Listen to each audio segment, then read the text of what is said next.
হ্যাঁ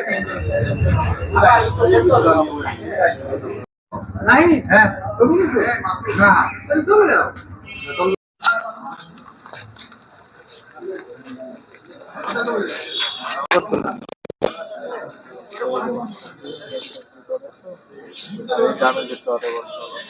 কিছু আছে বন্ধ, দরকার নেই এখনো। হ্যাঁ এখনো আছে।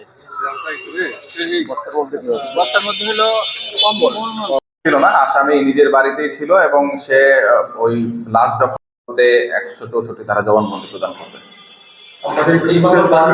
26 ধারা 302-201-34 আমাদের তার প্রতিবিধি আমরা জানতাম তখন আমাদের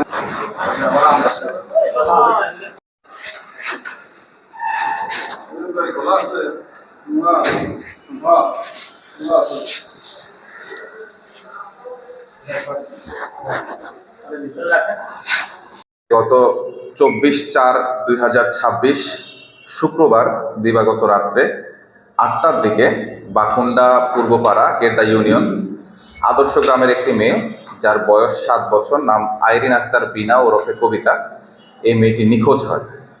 নিখোঁজ হওয়ার পরেই তার পরিবার এবং স্থানীয় লোকজন তাকে সন্ধান করে কিন্তু ব্যর্থ হয়। পরের দিন তার বাবা থানায় এসে একটি নিখোঁজ জিডি দায়ের করে।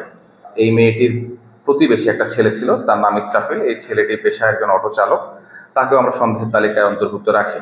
পরবর্তীতে তার গতিবিধি সন্দেহজনক মনে হলে আমরা তাকে জিজ্ঞাসাবাদের জন্য আমাদের হেফাজতে নেই।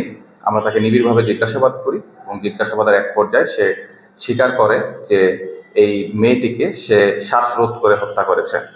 হত্যা করার কারণ সম্পর্কে আমরা যখন জানতে চাই তখন সে বলে যে সে যেদিন ঘটনাটি ঘটে অর্থাৎ 24/4/2026 এই তারিখে সে ইয়াবা সেবন করেছিল সন্ধ্যার পরে, এবং ইয়াবা সেবন করার পরে তার ওই মেয়েটির প্রতি বদ নজর যায় এবং সে তাকে শারীরিকভাবে মেলামেশা করার জন্য কনভিন্স করতে থাকে। তখন এই মেয়েটি যখন রিফিউজ করে তখন সে তাকে চকলেটের প্রলোভন দেখায় এবং স্থানীয় আকাশ নামে একজনের বাড়ি আছে, এই বাড়িটি পরিত্যক্ত অবস্থায় আছে বেশ কিছুদিন যাবৎ। সেই বাড়িতে এই মেয়েটিকে চকলেট এবং বিস্কুট দেওয়ার লোভ করে এখানে নিয়ে যাওয়ার পরে এই মেয়েটিকে সে ধর্ষণের চেষ্টা করে এবং যেহেতু মেয়েটি অনেক ছোট, অনেকভাবেই সে চেষ্টা করেও সে ধর্ষণ করতে ব্যর্থ হয়ে তখন এই মেয়েটিকে গলা চেপে ধরে। তো এই মেয়েটি এক পর্যায়ে বলে যে আপনি এরকম করছেন, আমি আমার মাকে এটা বলে দেব। তো সেই ভয়ে সে ভীত হয়ে মেয়েটির গলা চেপে ধরে এবং মৃত্যু নিশ্চিত করে সে গলা থেকে হাত সরায়।